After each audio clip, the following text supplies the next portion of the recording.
in migration and development. It is a program and network coordinated by ICMC together with 6 partners worldwide, some of whom are on the call and very welcome. So MADE takes forward the civil society 5-year 8-point action plan, which is civil society's agenda for change and collaboration with states on the issues of migration and development.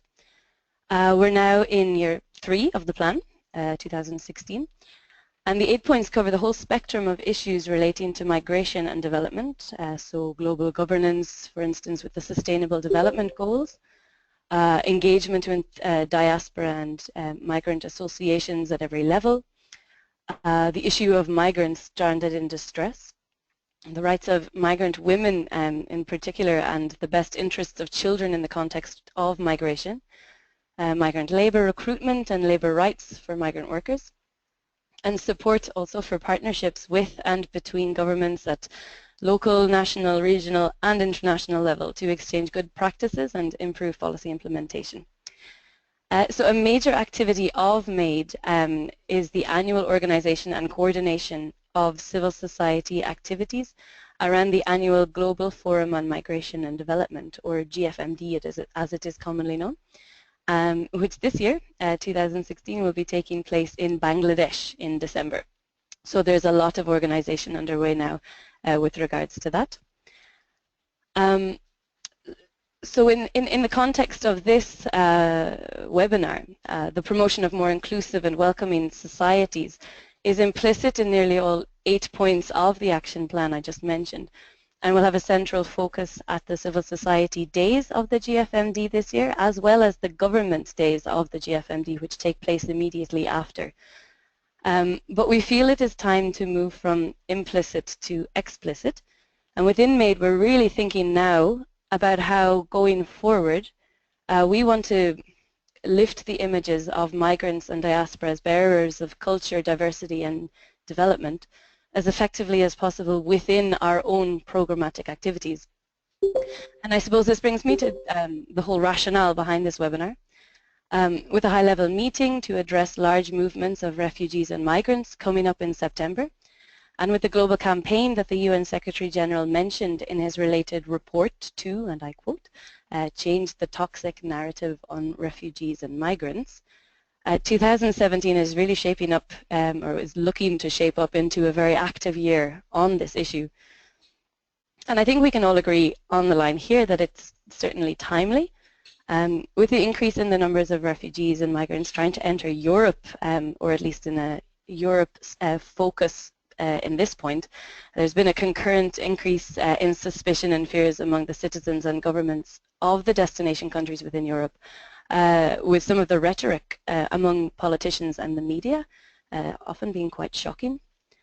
But the negative discourse on migration is of course not only widespread in Europe, but all over the world. And I think that the participants representing so many countries of the world here on the call today indicate the global nature of this issue. So what this webinar is about is trying to rethink the story telling on migration and migrants, not only among civil society, but with other non-traditional actors such as media, local authorities, and even schools. So the aim is to promote a positive approach that focuses on dialogue, education and awareness raising rather than on confrontation as we work towards a more welcoming society. Sorry. But of course it takes a lot more, it makes a lot of sense before diving headfirst into new projects and activities to take a moment to reflect on the often really great things that are already being done and how we can learn from and engage with them. So to get us started and get the ball rolling on this, we have 2 tools to present, but they're more as conversation starters to trigger discussion and thinking among all of the participants we have here today, so we really do value your input in the discussion round afterwards. So the first tool will be the myth-busting tool called Deconstructing 10 Myths on Migration and Development, which will be presented by Sophie from ICMC Europe MADE, and Tigida from Forum. And then the second presentation will be by Stella from Afford, and she will be discussing and giving more information about Global Diaspora Day. So I have done enough talking at this stage. I will let the first presenters take the floor to first introduce themselves briefly, of course, and then go into the tool that they are presenting. But before I do that, just a quick reminder to send your questions and comments to the organizers in the chat section at any time, including during the presentations. And we'll give many of you as possible the floor after the presentations. So over to you, Sophie and Tegida. Thank you. Thank you, Emer. So first of all, on behalf of ICMC and MAID, I would like to thank you again for your interest in joining us today. So my name is Sofiane Gauthier. I work for ICMC and MAID, and I'm one of the co-authors of the myth-busting tool, which is going to be presented to you today. So as a start, I would just like to say a few words about ICMC and briefly explain why, together with Forum and Concord, we decided to develop the tool that is going to be presented. So the International Catholic Migration Commission is an international NGO. We're both an advocacy and an operational NGO, which means that we advocate and respond to the needs of the most vulnerable individuals and communities. We contribute to preserve the dignity and rights of refugees, migrants, and other displaced persons, and that regardless of their faith, their race, their ethnicity, or nationality. During the last 4 years, together with a whole series of actors, namely governments, local authorities, local actors, NGOs, diaspora, migrant organizations, and faith-based organizations, we have been increasingly working towards the promotion of a culture of welcome in our societies. And we believe that through greater awareness raising, through greater mobilization of our networks, and I'm not only talking here about our professional networks, but first and foremost about our family and friends, by working more together, also acknowledging the fact that we all have limited means and time, but a lot of energy and willingness, there is actually a lot we can do. So what is the tool about? So the tool is called Diaspora and Migrant Voices, Deconstructing 10 Myths on the Migration and Development Nexus. And the tool was created because our 3 organizations and networks and members of our networks actually felt the same sense of urgency. We thought that we needed and that we still need a more proactive approach to influencing the public narrative on migrants and migration. And we thought that one of the ways of doing it was to reestablish the truth about the link between migration and development, and not only development of countries of origin, but also of the new countries of residence. So our aim was basically to work towards the deconstruction of the misconceptions and simplification that can be found in the migration and development debate that are sometimes used also by populist parties and that contribute to spread negative perceptions towards migrants and refugees, as well as people with a migrant background. What we increasingly see as well is terminology such as migration flows, stemming migration flows, waves of migrants, explosive migrations, mass migration, massive wave of newcomers, all being terminology that we hope to fight together and that remind us that we must work together to fight this kind of language. So this is actually a tool which carries a lot of ambition. With this tool, we wish to change this negative rhetoric and we shift the focus on people. So that's the reason why the tool is actually called, first and foremost, Diaspora and Migrant Voices. So the aim being to counter those myths not only through facts and figures, but first and foremost by putting the emphasis on personal stories to remind everyone that each time we are talking about migration, we are talking about women and men who in some cases made the choice and in some others were forced to leave their countries. So the tool itself that you can now discover on your screens is comprised of 10 cards built around 10 preconceived ideas or myths on migration and development. And each card actually proposes 2 to 3 main arguments countering or mitigating the myth. And each argument is documented by a series of sources. So on your screen you can discover myth 1, which is more development leads to less international migration. Myth 2, irregular migration to Europe can be reduced through development aid and cooperation. Myth 3, most migration takes place from developing to developed countries, from poor to rich countries. Myth 4, migration hampers the development of countries of origin.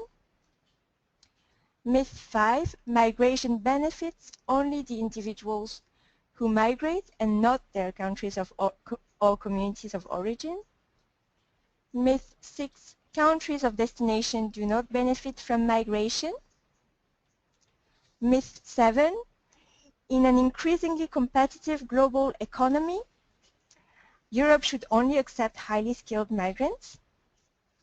Myth 8, influx of immigrants undermines European identity and values and leads to a clash of cultures. Myth 9, the EU is facing a migrant invasion because of its generous admission and reception policies. And myth 10, Europe cannot accept any more migrants. And the tool that we have developed now is a tool, as I said, but what we'd like to see is that it actually becomes a campaign in the coming month. So I'm actually going to stop here and give the floor to my colleague, Tigida Camara from Forim, who is going to get into actually the most interesting part of the story.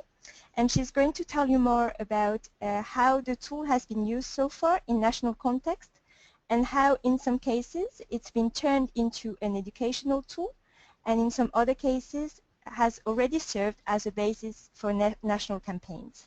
Thank you. Thank you, Sophie. Good afternoon, everyone. First of all, I would like to thank you for inviting me. I am Tigida Camara. I work for the Forim, which is the French national platform of migrant organizations that work in action of social inclusion and local development initiative in countries of origin. We represent about 1,000 organizations from Sub-Saharan Africa, Northern Africa, the Caribbean, and Asia. And I will, as Sophie said, focus my intervention of what we are currently doing with this tool that we developed. And with ICMC and Concord, we have been working on this tool for nearly 1 year now to produce this tool, and the way it received a very good response, perhaps even beyond what we thought at the first place, reflects the need of the actors to be reinforced on the subject. For example, this tool is now used in Slovenia by several NGOs from the platform Sloga as an educational tool. And in fact, a partnership was established with the Ministry of Education for interventions in schools and for training of teachers.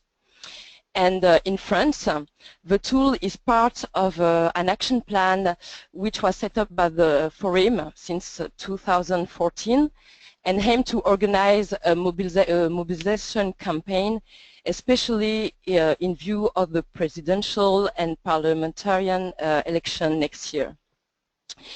So in France, in the current context of social and economic context and climate in France, the debate on migration is has a very dangerous tendency to get tougher and tougher, and I imagine that it is the same in many countries, and we could not remain inactive with that. So we decided to rally to this campaign a wide range of actors, NGOs working on international solidarity, but also public education, local authorities and media, in order to lead together awareness-raising actions toward a public as large as possible, but also for advocacy which we target decision maker in France. So the basis of this French campaign is, of course, the 10 Myths paper that Sophie presented. And this tool strengthens our capacities and our argument on the subject.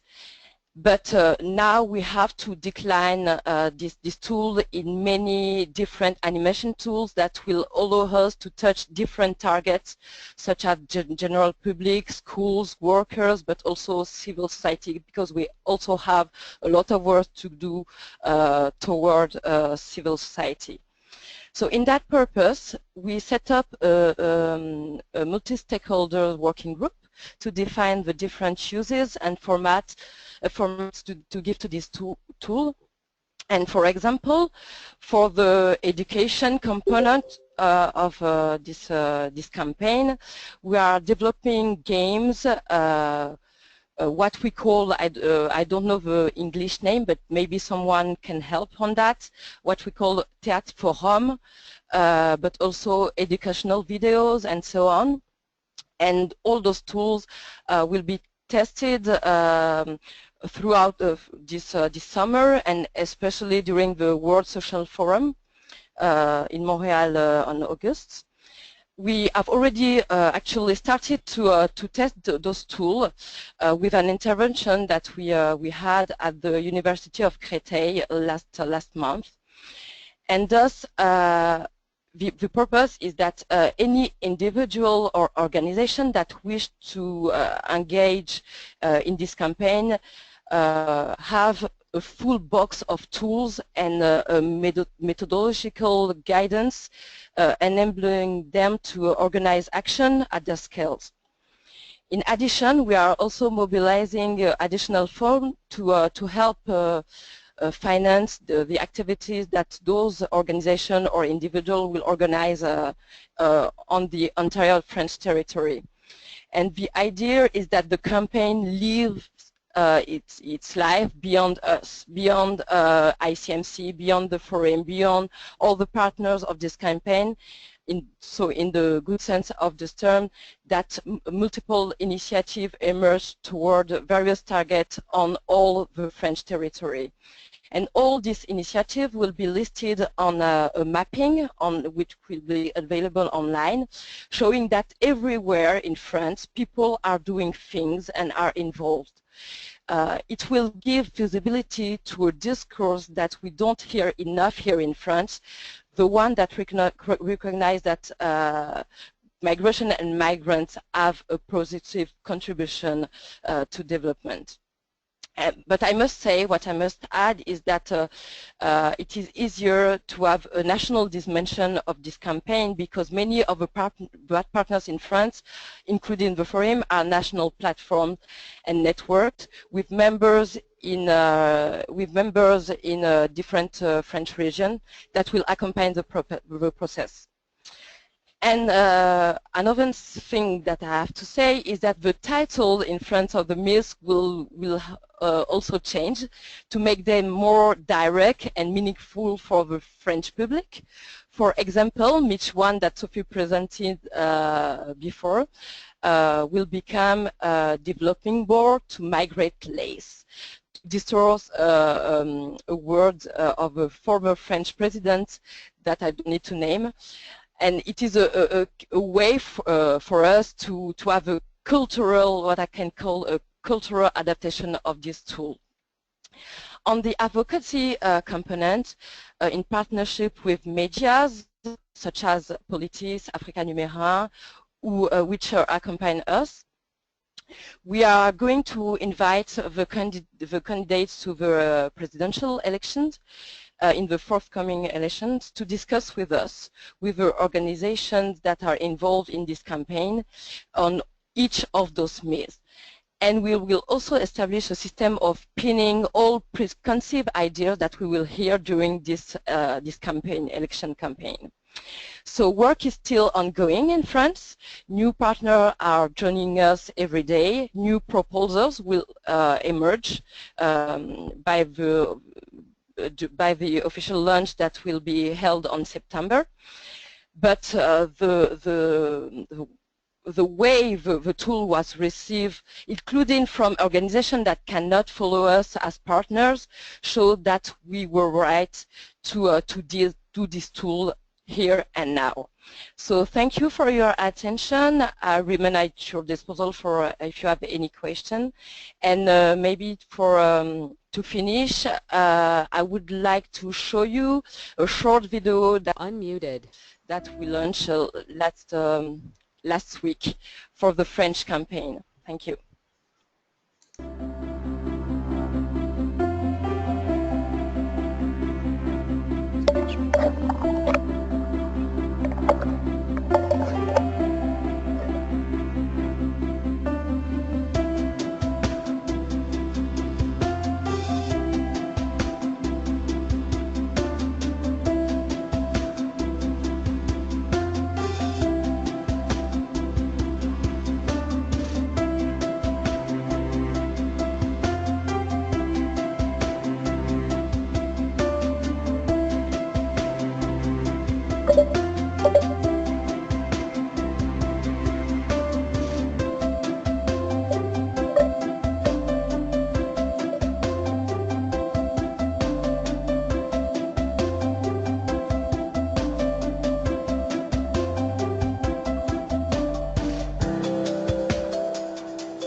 Well, Tigida and Sophie, thank you so much for what I think is a really wonderful way to kick off this session, a really imaginative and colorful tool that can be used to educate, inform, and indeed dispel myths around migration and development. So thank you both very much for that. Now we'll move to Stella's presentation on Global Diaspora Day. Hello, Stella. Hello, good morning, and I guess good morning, good afternoon, good evening, depending on where everyone is. Thank you very much for the introduction to the myth-busting tool from Tigida and from Sophie as well, which was really interesting. What I'll do is I'm just hoping that everyone can see my screen at the moment, and I will try to get this onto a slideshow as well. We can see it, so you can see it. Okay, that's great. Thank you. So what I am going to do is to share the Global Diaspora Day initiative with everyone. And first, to introduce myself, my name is Stella Opoku-Owusu, and I work with an organization called Afford in the UK. Afford is an organization whose mission is to expand and enhance the contributions of the diaspora to development in Africa in particular. But I also work, I also coordinate our engagement with the MAID program, in particular the MAID working group on diaspora and migrants in development, which focuses on the role of diaspora and migrants in job creation, enterprise, investment, and public policy. So in relation to the Global Diaspora Day initiative itself, this is organized as part of the ongoing work of the MAID working group on diaspora and migrants in development, which, as I mentioned, is coordinated by Afford. And the role of the working group in particular is primarily to advance the engagement of diaspora and migrants as entrepreneurs, social investors, and so on, and in particular for GDD 16, as we're calling it, it's also about combating the xenophobic attitude towards groups within society. And I would also like to add that the Global Diaspora Day initiative has been hugely supported by colleagues at ICMC as well, and I would like to thank them for that.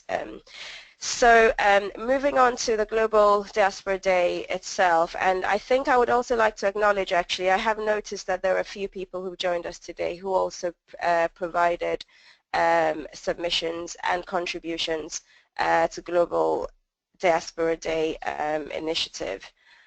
So moving on to the next slide. So just to give you a bit of a background in terms of why this initiative, we wanted to raise awareness about the positive role and contributions of diaspora and migrants to development in their countries of origin and their countries of residence, in particular around job creation and enterprise. We also wanted to showcase some examples of how others have combated the negative stereotypes and issues around xenophobia. And then probably the most important aspect of it, because this is what would actually be the lasting impact, if you like, what we really wanted to do was to be able to see if we could gather and share tools and resources from around the world that others have used, that others can learn from as well.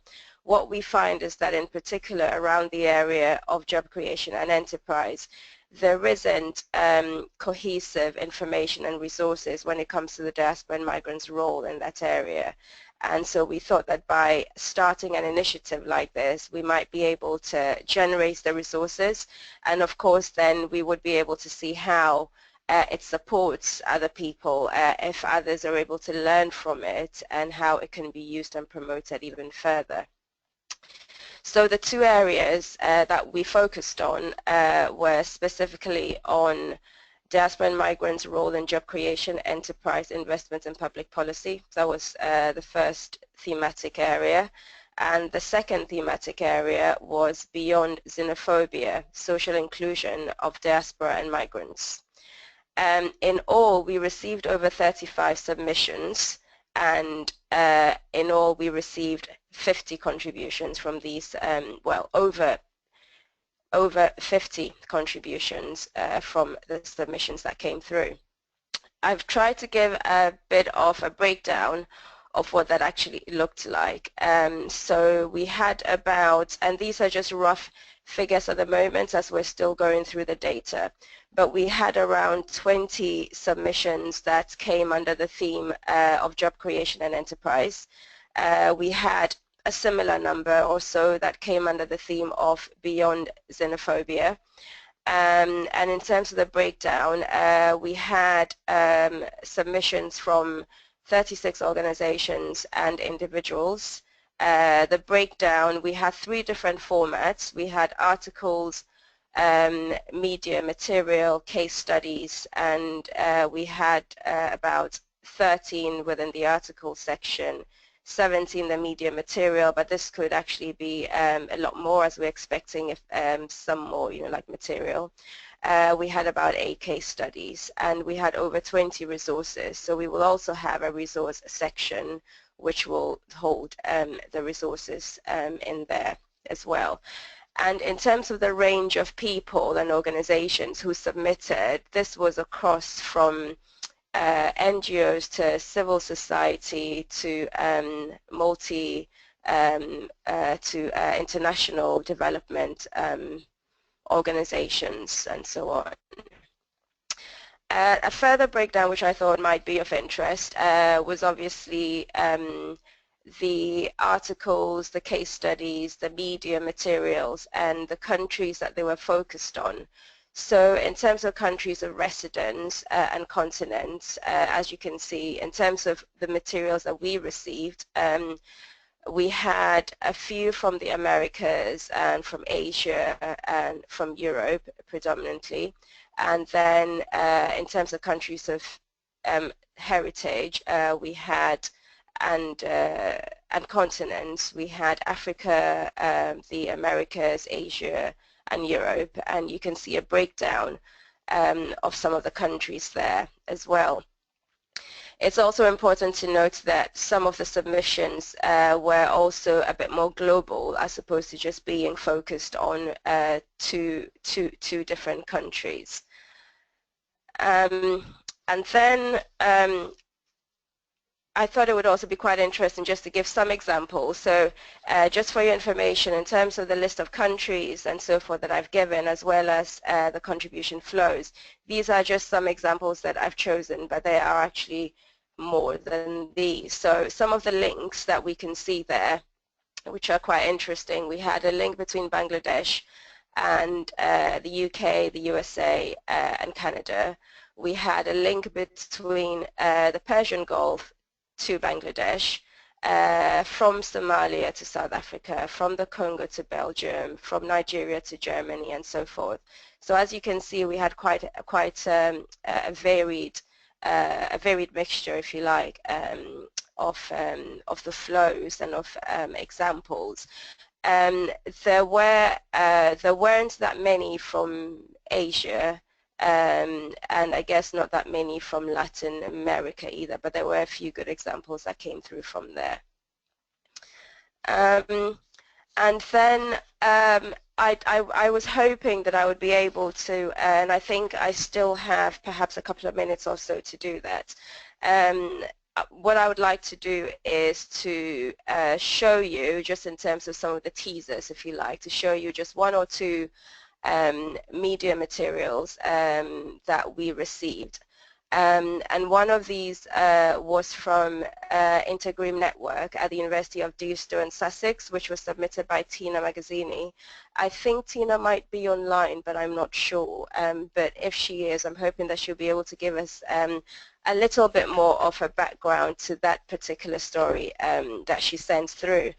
But in particular, just to give you a little bit of a background to it before I show it, this was a media story. This was an anti-xenophobia campaign production which was aimed at challenging negative stereotypes that get recycled from one scapegoat minority to the next. So the interesting thing to note about this particular campaign is that the information that she provided other people to read actually came from a report of an inspector of Italian immigration to the American Congress in 1912.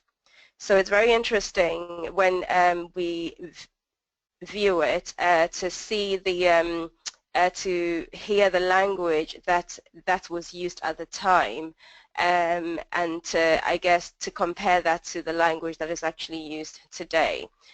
And then the other video, which just depending on the time, not sure if I would be able to show that, but just to explain very quickly. So that is a video that was sent in from Scalabrini International Migration Network.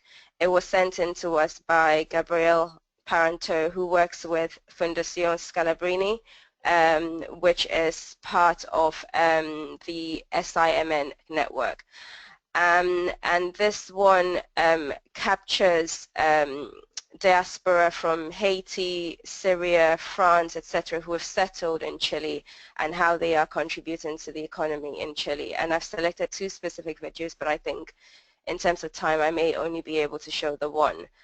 So what I'll do now is to try to get out of the screen and to show you just the first one, which is from Intergrim Network. So if you just give me a moment, and I will try and locate that. So I hope everyone can see this.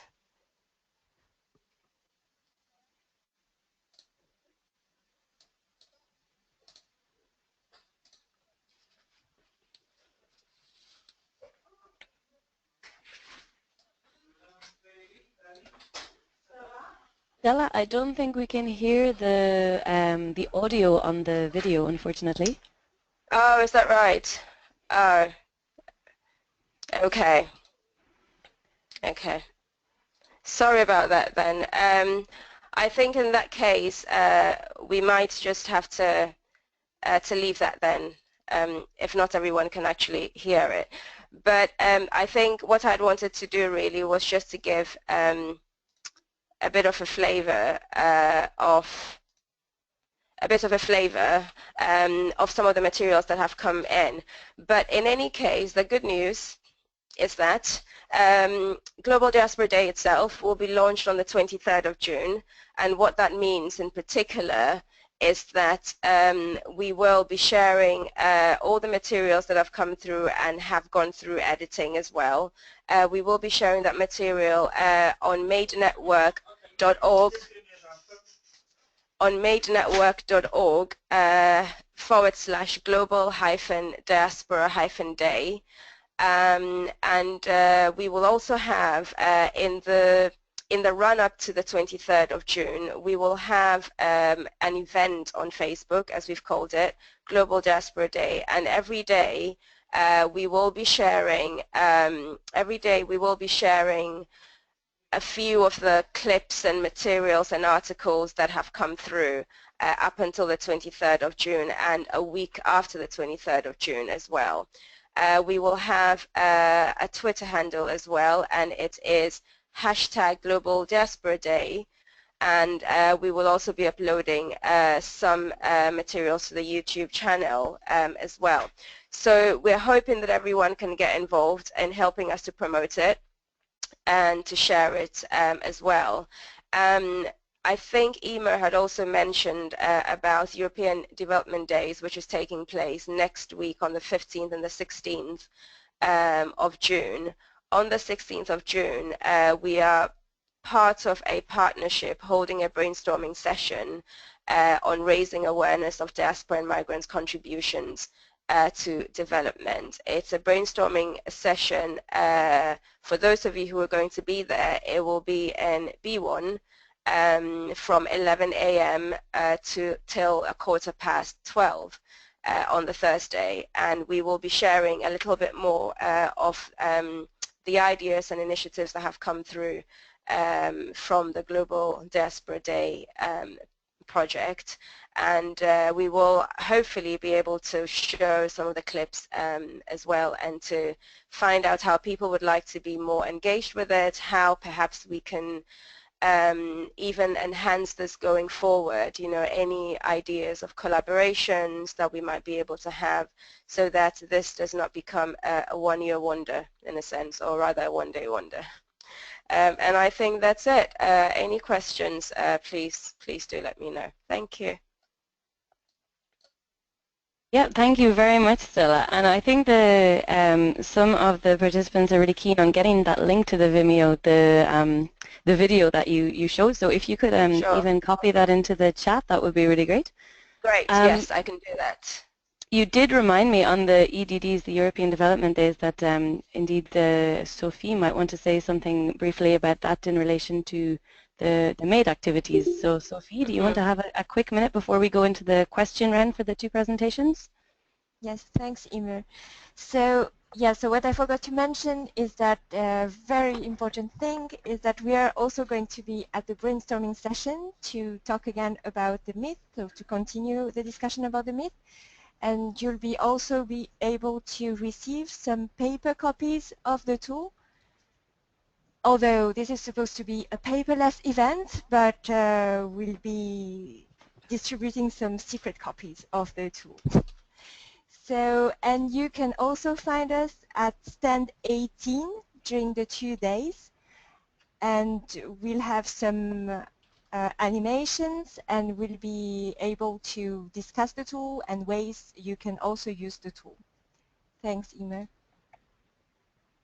Okay, great. Thank you very much, Sophie. So now I hope that you have gathered all of your questions. We did get a few through, but maybe if you want anybody to have the floor now and immediately say things that you're burning to say based on the two presentations by Sophie and Tegida and then Stella. Now is your opportunity. Otherwise, I can read out a few that we received via chat. So anybody doesn't want to break the ice?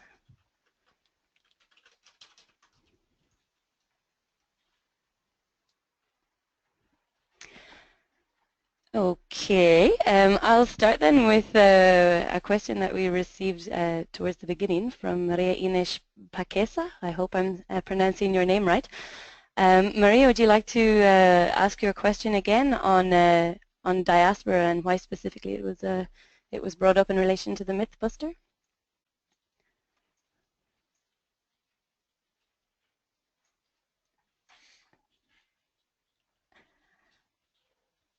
Maria Ines Paquesa?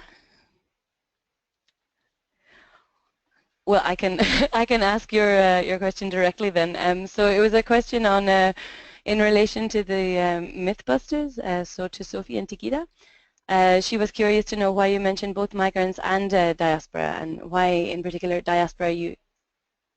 So if you'd like to answer that, one of you. Yeah, actually we use the term of migrants and diaspora because we also include migrants' children or grandchildren who are born in the countries of the hosting countries. So they are not migrants, but they are members of diaspora, and they are also part of the migration and development nexus. So it was important to us to give the floor to them.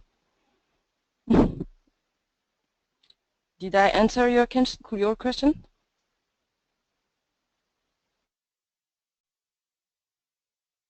Well, I think that you did. So thank you very much, Tikida.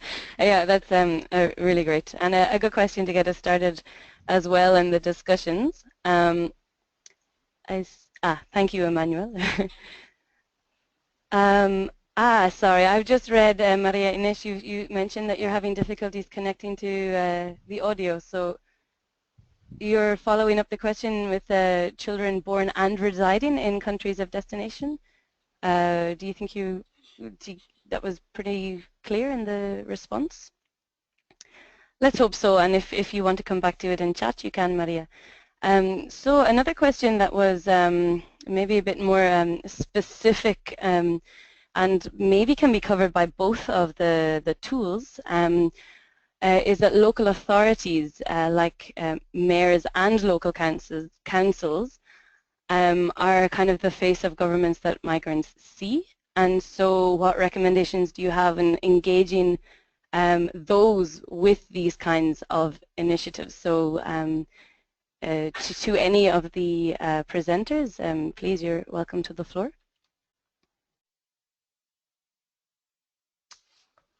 Hi, Emma. It's Stella here. So that was a question about how we are engaging with local councils and with the grassroots. Is that correct? It seems so, yeah. That Okay. yeah, grassroots and local community level government, Yeah. and that at that level. Mm-hmm. Yeah, no, absolutely. I think that's definitely a good question, and that's where for our initiative in particular, the Global Diaspora Day one, it would be good to see how we can do that even more. I mean, in terms of how we promoted it, we kept in terms of who could submit, we kept it as wide as possible, and we did receive a range of submissions from, I would say, people who would be within the grassroots, if you like, people who would also be within the sort of international development organizations more across different countries. It was a fair sort of range. In terms of the specific sort of local council, local authority space, I think that is quite important. It would be, I mean, we did a fair bit of reaching out to specific authorities, to specific organizations, to migrant and refugee councils and groups and all of that within the UK and elsewhere. So I think at this point for us, it really is about going forward, how we might be able to have those collaborations, I guess in a much more strategic way, if you like, in such a way that we are actually able to get some of these stories from different areas. I know that in particular, one of the challenges that we had was for people, so the people that we are talking about in particular, the ones who are doing the work but perhaps on a very small scale, was for them to make the contributions. And there are, of course, a number of different challenges, some to do with capacity, some just to do with the confidence of knowing whether they can actually put something in, and to be honest, sometimes probably just capacity to do with time. So unless there are other groups that are representing them who can actually put information through, or unless they themselves are operating at a much higher sort of level and engaging in different spaces, there is a challenge in terms of how we engage them. And we did come across some challenges like that. And I think in terms of the way that we've worked before, and in terms of the way that we work as a Ford, the only way really sometimes to overcome that is to provide a bit more support. So in terms of not just identifying people and inviting them to put submissions in, but actually providing them with the support to be able to do that. And that obviously requires more resources financially, a little bit more capacity. So it really is about thinking through how we do this the next time if we're able to do so. So I will leave it there. Thank you, Silla. Do you have anything to add, Sophie or Tigida, on this point? Thanks, Emer. So we haven't really gone to the grassroots level so far, but what we've done is, first of all, dissemination. So we've actually disseminated the tool across one of the networks that ICMC is coordinating, which is called SHARE, which is a network of cities and local authorities which are involved in receiving and welcoming refugees that are being resettled in Europe.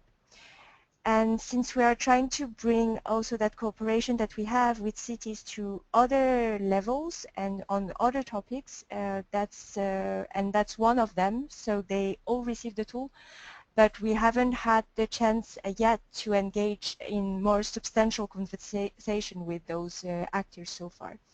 But what I should mention, and what I haven't mentioned, is that the tool is actually available in several languages. So it's available in English, Spanish, French.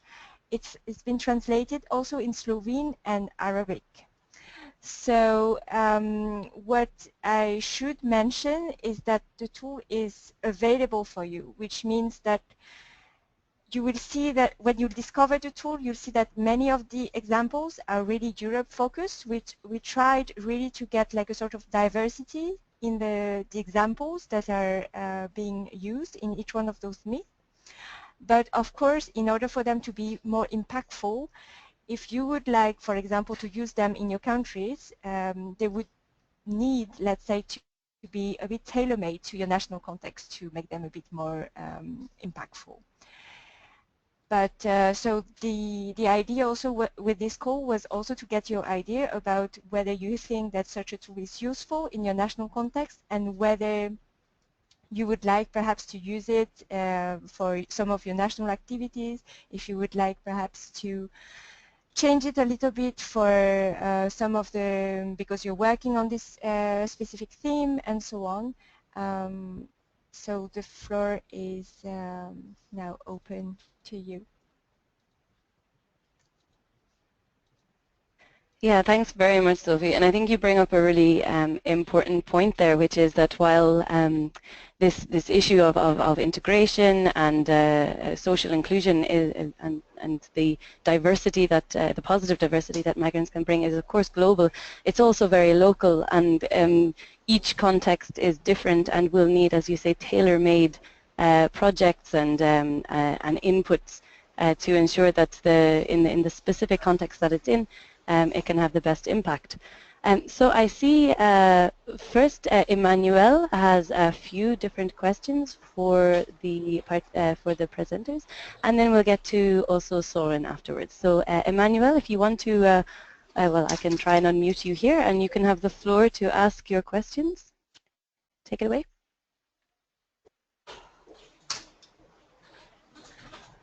Yep, please, Emmanuel.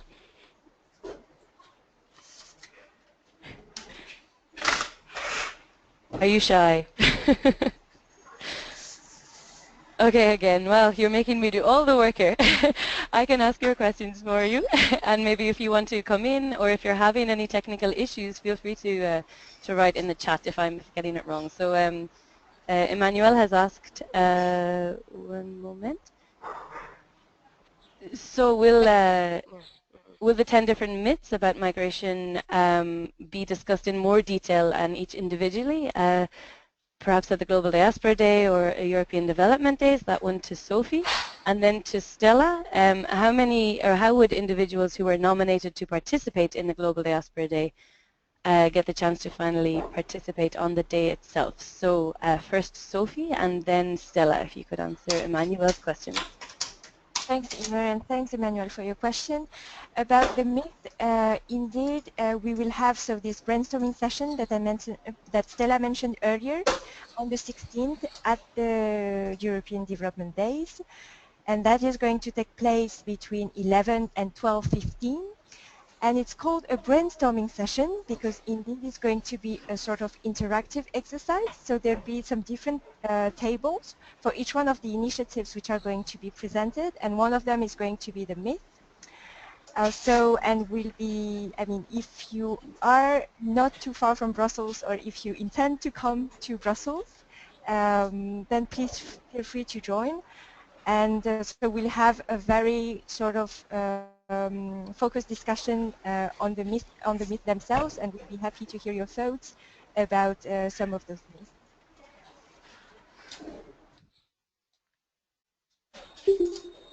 Thanks, Sophie. And Stella, if you'd like to answer Emmanuel's question on the Global Diaspora Day on the 23rd of June itself. Yes, absolutely. Thanks, Emmanuel. And I know that Emmanuel was also one of those who made a submission to Global Diaspora Day. So in terms of how we expect people to participate, I mentioned the social media promotion. At the moment, it will really be through the social media promotion. So what we would like is for people to take note of the Facebook event. And it's pretty much called Global Diaspora Day. And also there will be, we have a Twitter handle as well, so we have hashtag Global Diaspora Day. I think those will be mainly the two ways, if you like, that other people would be able to engage with it. And what we're hoping is that if everyone follows the articles and case studies and media material that is released on the Facebook page, as well as the information that is put out on Twitter as well, that you will be able to share that among your own networks as well. And you should be able to comment on them as well. So we're hoping that it will be interactive, it will be live, that people will have various discussions as well around it. And then finally on the 23rd of June, all the materials that have been selected will go live on the website, which I gave earlier, which is madenetwork.org/global-diaspora-day. So all the materials will go live on that day, followed by a week of continuing to promote and to discuss all the submissions that have been received. Of course, if there's any other way in which you think that you or others as well who are on this call would like to engage with the promotion and with the dissemination, please do let me know.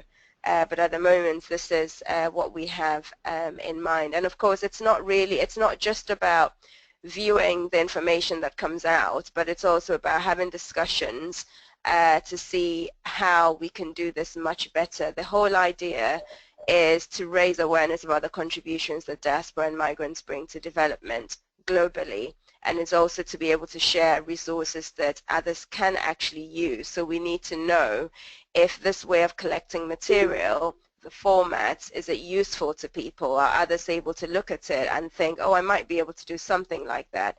Is there more information that we can provide to make it much more useful to people? So that's the sort of thing that we're looking for as well. Okay, thanks very much, Stella. So we'll go quickly to one more question from Soren. I'll give him the floor before we really open the discussion. We'll wide open, and we're very looking forward to all of your inputs with your experiences and projects that you might have to contribute to this discussion. So please, Soren. Okay. Hi, everyone. Can you hear me? Anyone just saying Perfectly. yes? All right, great. Okay. I'm Soren. I'm incoming communication and knowledge manager of something that's called EMM4, which stands for Euromed Migration 4, which is run by ICMPD in Vienna, with a regional focus on the Mediterranean countries, as you can imagine. Well, first of all, congratulations to everything you do. This is great. We are very pleased to kind of be involved and learn about all these things. And I will do my best to also make a reasonable contribution from the ICMPD side, yeah, which we will already be doing. We have a series of videos coming up called Diaspora Conversations, which are part of Global Diaspora Day. Now, my question is on tailor-making the tool which was presented. I heard that you have already developed English, French, Spanish, Slovenian and Arabic versions of that tool, if I'm not mistaken. My concern and my question is that what we're talking about here is somewhat culturally highly sensitive, particularly if we speak about demystifying something. My feeling is that in the Arab world, which is, well, for our purposes, mainly North Africa and a little bit of Middle East, the very migration-related myth or the kind of demystification which we should do is most probably something different than the kind of work you or we are doing in Europe.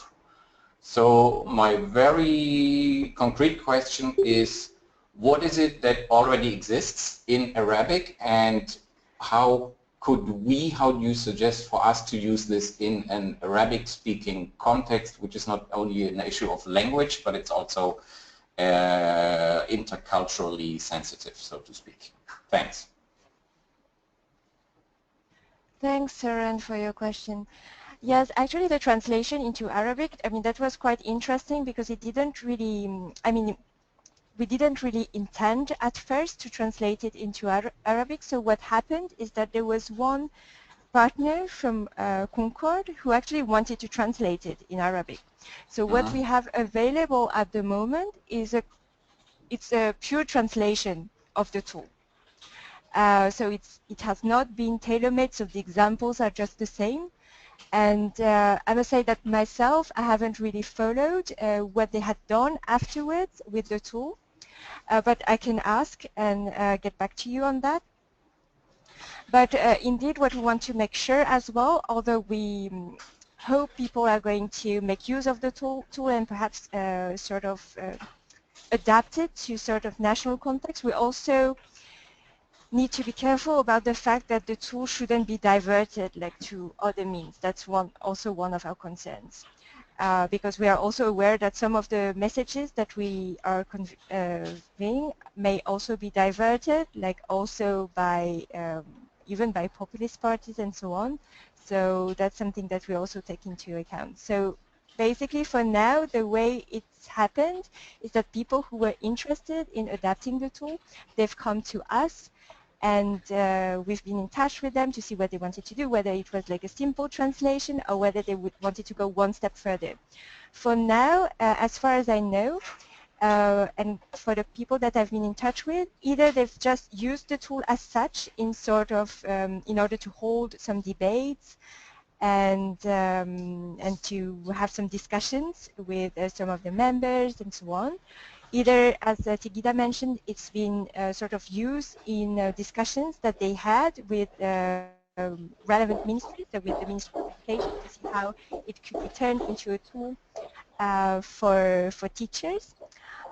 Or it's been translated, so in all those languages that I've mentioned. But so far nobody has really taken the tool to sort of change the examples to adapt it to a national context.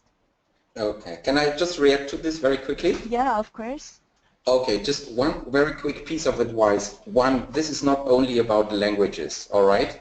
If you take the very tool to Senegal, Tunis, Algeria, and I don't know which other French-speaking countries, the myth and the kind of demystification you will need to do in these countries, I would assume cannot be the same work as what you do in a European, i.e. French and Belgian and a little bit of Swiss context, okay?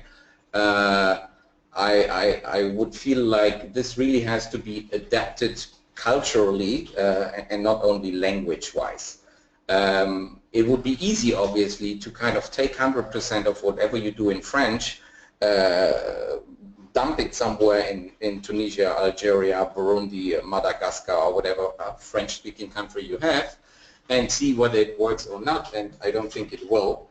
So that's one thing. If you then move to the Arabic version of it, which you would be using in North Africa and other Arabic-speaking countries, again, we might not be talking about exactly the same myth and the same kind of work which needs to be done there. So we from EMM4, I think I can say that we will be interested in the tool and looking at it if we can use it, if we could use it as a basis for the kind of work we're planning to do in the MENA countries, Middle East, North Africa. But I kind of assume that not only in terms of translating it into Arabic, but also putting it in the cultural context there. Needs to be done. So even the French version might have to change if we use it, for example, in Morocco, Algeria, or Lebanon. Thanks, Zoran. No, I fully agree with you. And I mean, this is a tool which is really Europe focused. And I mean, so we tried, as I said, to give like some examples from various countries. But even if you would use it like, you know, at the national level, in some other countries, even in Europe, I would say that it needs to be adapted. So, I mean, certainly that the myths themselves, the ones we've picked, I mean, they were the result of the discussions that we had only with European actors.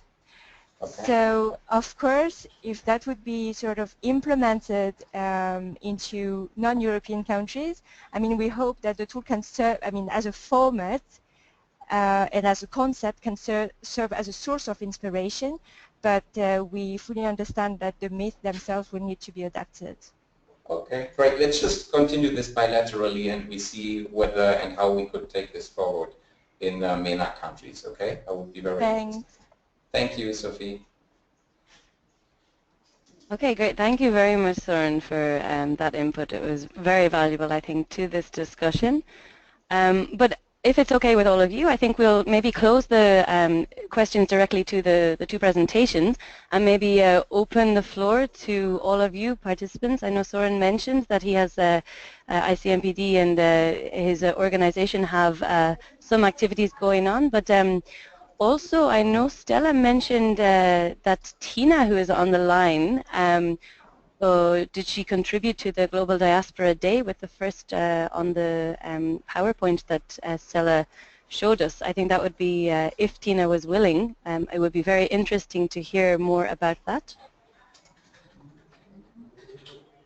If Tina is still on the line. Yes, I did mention, yes, I don't know if she is on the line. I know she had signed up, but I haven't seen her sign in, so yeah. Okay. Well, let's take it wider, and anybody else who's on the line who would like to tell us a little bit about their own initiatives or even ideas that have been sparked by the discussion that we've had with the previous two presentations, I think it would be really great to open this up a bit more. So please feel free to take the floor.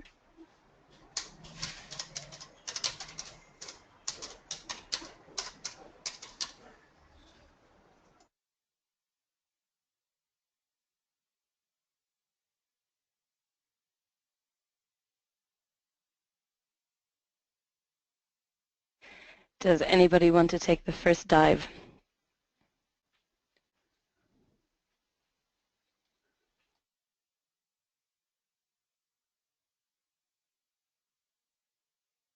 Well, maybe to shake out the thoughts a little bit, I might just talk extremely briefly about the UN-led global campaign to counter xenophobia that has been announced in the report of the Secretary General leading up to the high-level meeting in September on addressing large movements of refugees and migrants.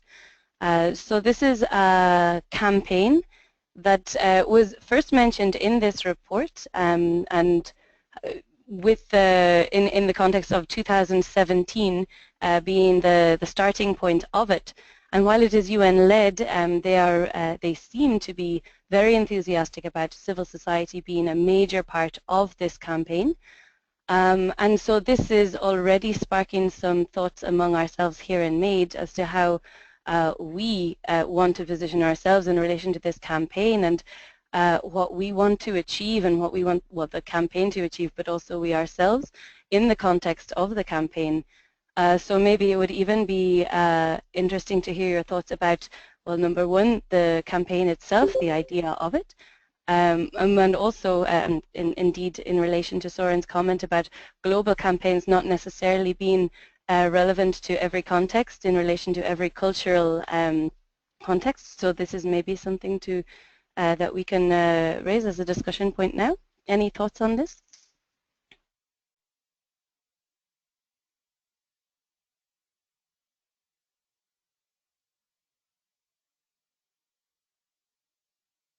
Emma, I just wondered if you could just explain the UN campaign again, if you don't mind. Probably just a little bit more detail, if you can.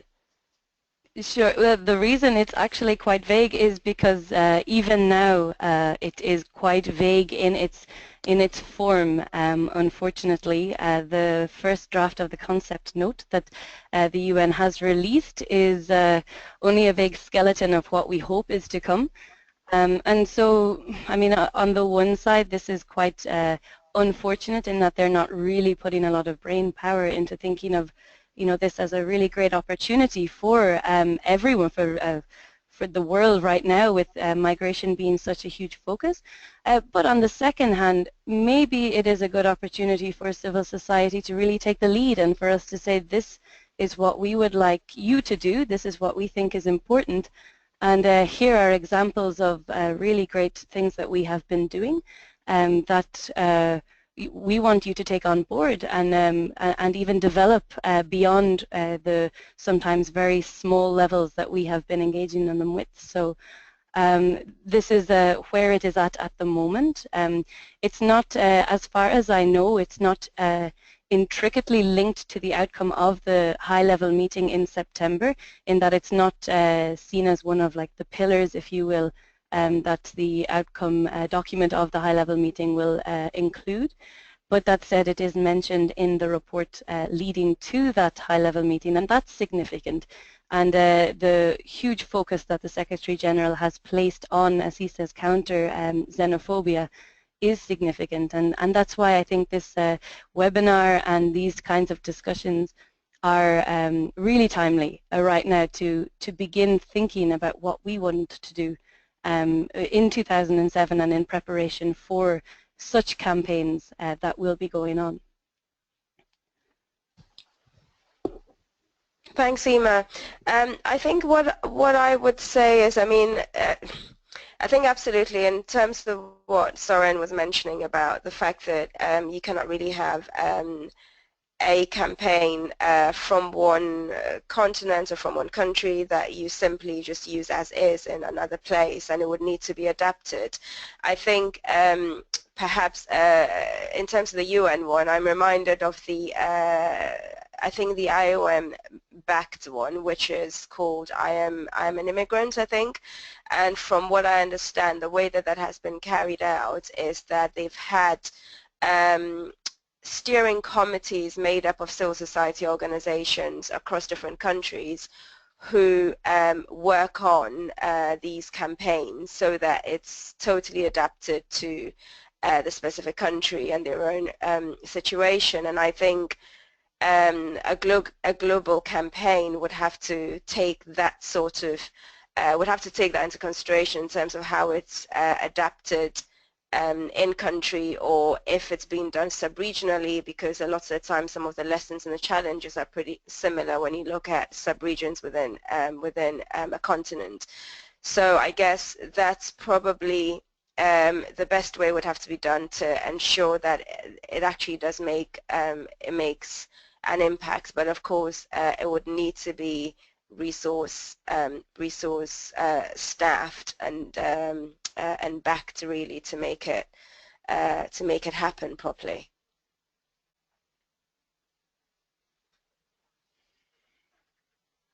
Yeah, thanks, Stella. That's really, yeah, good thoughts added to that for sure. Does anyone else want to make a comment on this point, or will we move on to the next? Yeah, I have a quick one, if I may. Of course, Søren, welcome, yes.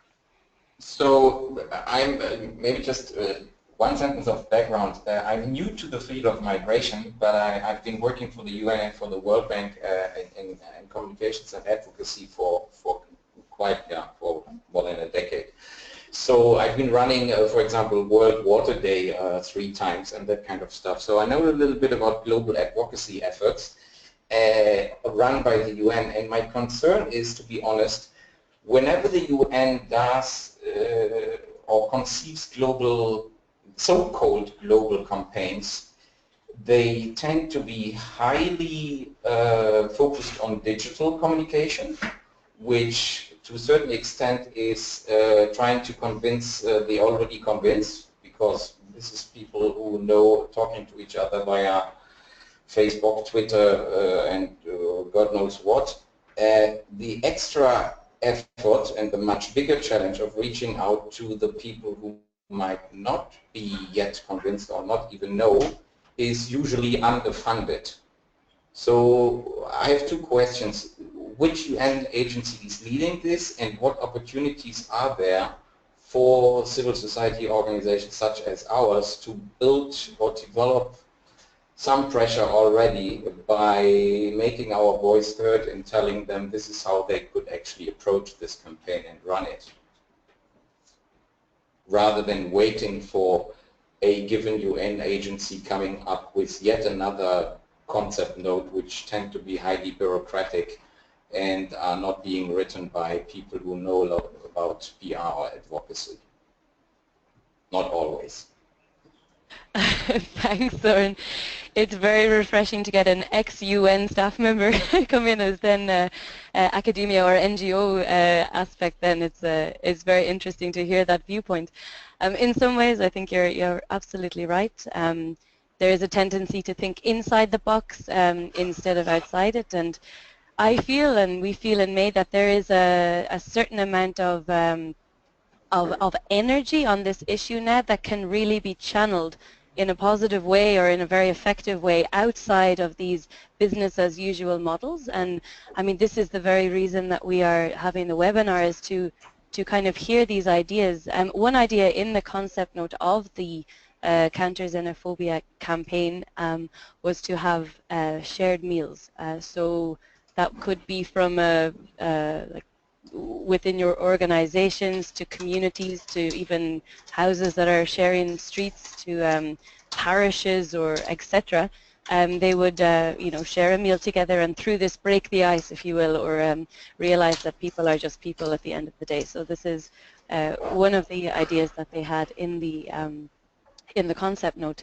But in general, I like the idea of if you like, bringing communication outside of passive reception of information, or if that is too much of a challenge, even trying to engage more with the media channels themselves. So I hope maybe we can have a little chat on media as a tool, but also a channel and as a stakeholder itself in this whole process, and how they have in the past maybe and present even often been quite negative towards migrants and misleading in their communication. And does anyone have ideas on how to engage with media as a stakeholder to maybe break out of that mold?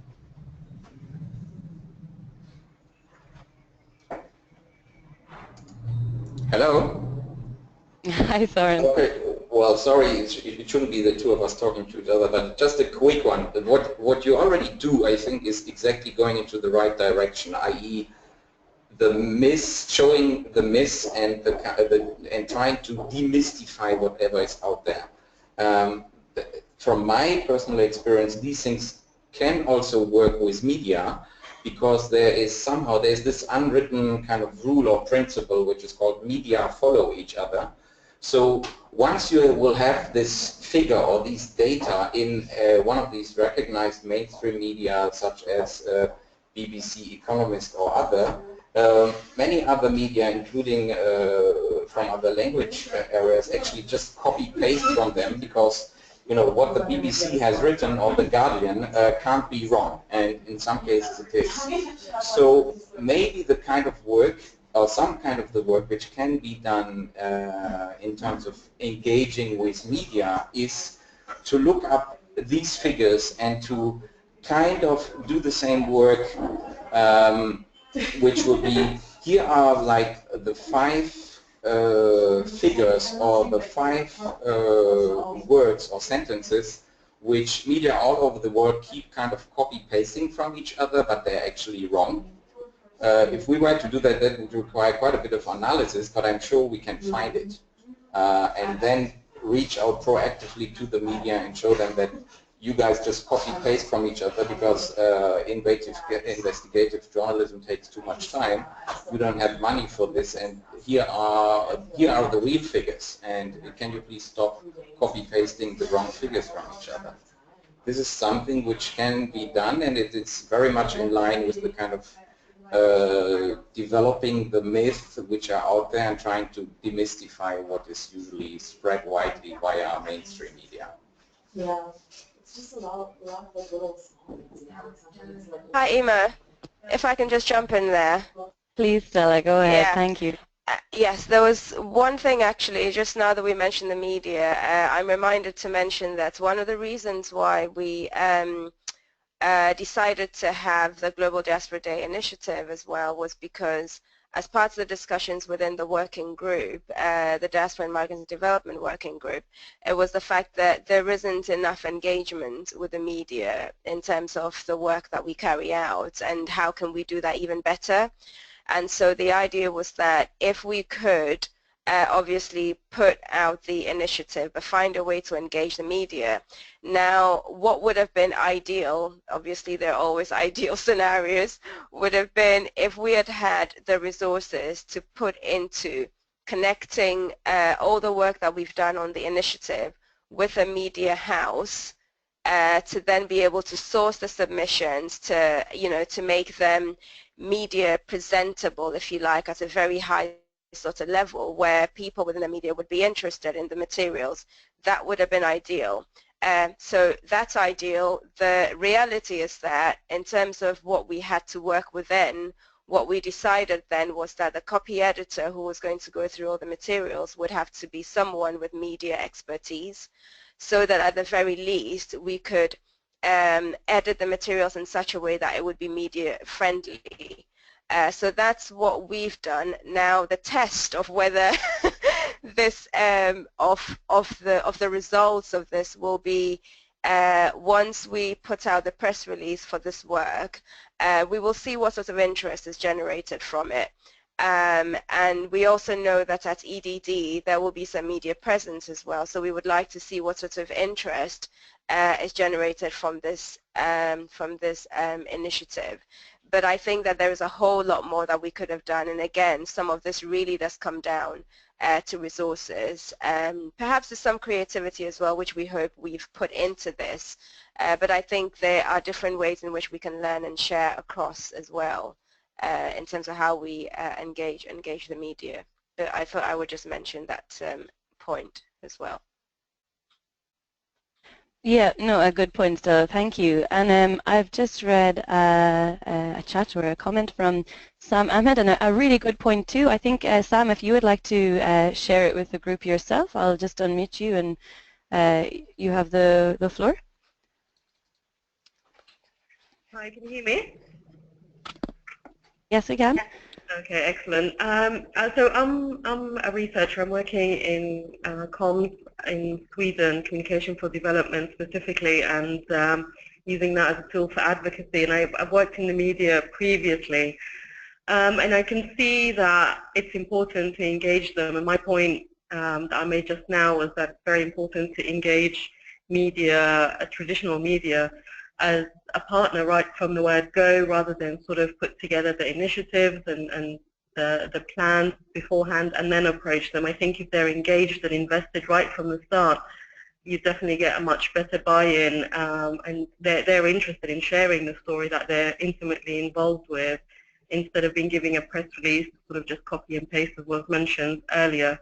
But by those media platforms. And media does want to be involved, but it's a very fast-paced environment, and the story has to be engaging for their readers and audiences as well. And it can't be taken as a given that because the migration story is so huge at the moment that they will cover every angle of it. So they have to be given a reason to really want to invest right from the word go. Sam, thank you so much. That's a really excellent point, and it makes me think that if women are from, or men are from Mars and women are from Venus, then civil society and media sometimes are on two separate planets altogether as well.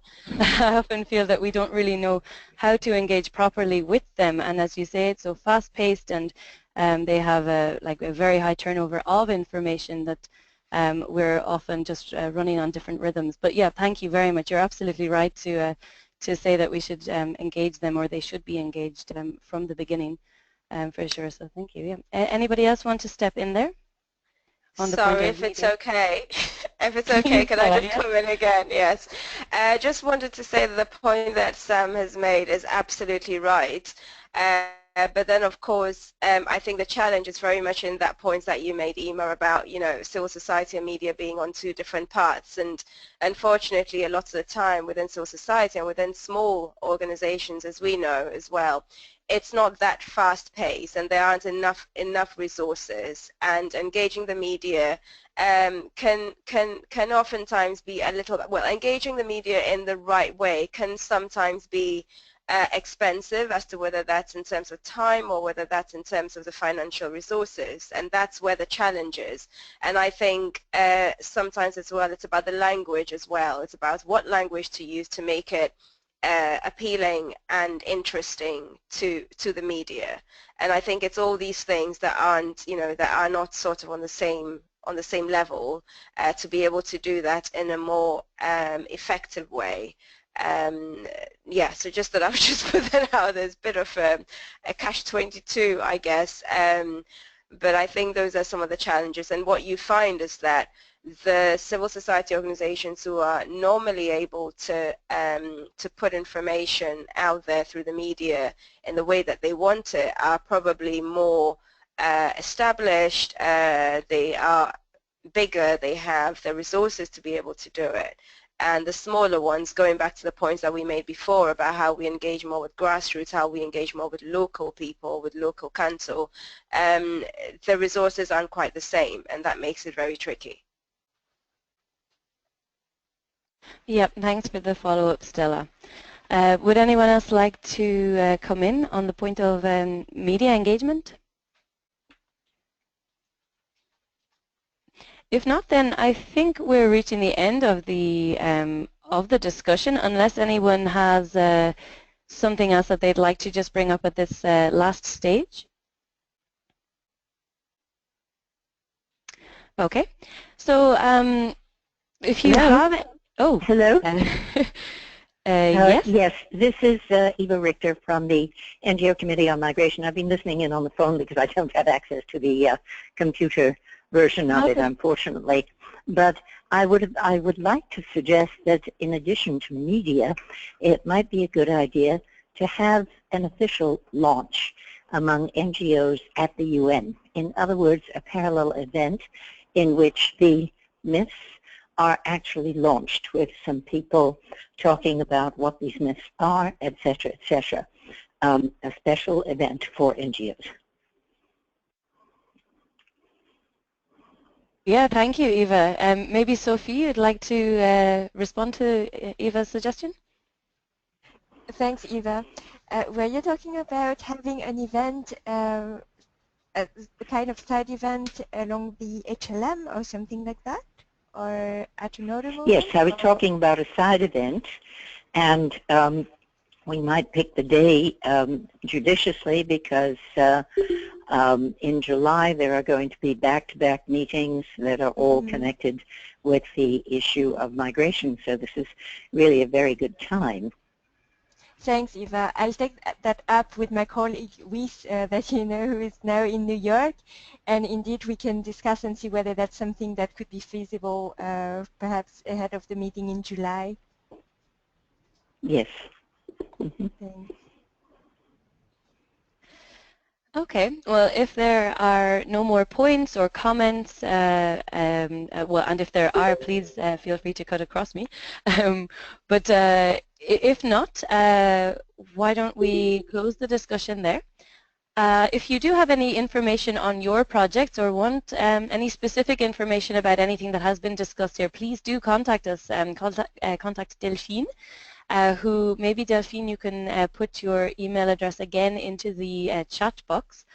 Also, any of you who have not registered already can email Delphine their email address, as we'll be sending some materials and also a short survey after the webinar. And also, you feel free to join us on Made Network. We send out very regular mailings on all issues related to migration and development, and maybe Delphine can also put on the link to which you can subscribe to our mailing and newsletter list. But really, thank you all so much for your engagement, your time over the last hour 40 minutes. It's been really great. I personally have learned a lot, and I hope some of you have as well. And yes, good afternoon, good evening, and good night to all of you. Thank you very much. Thank you, Emma. Thank you. Thank you. Thanks, everyone. Bye-bye. Bye. Thanks. Bye. Bye. Thank you.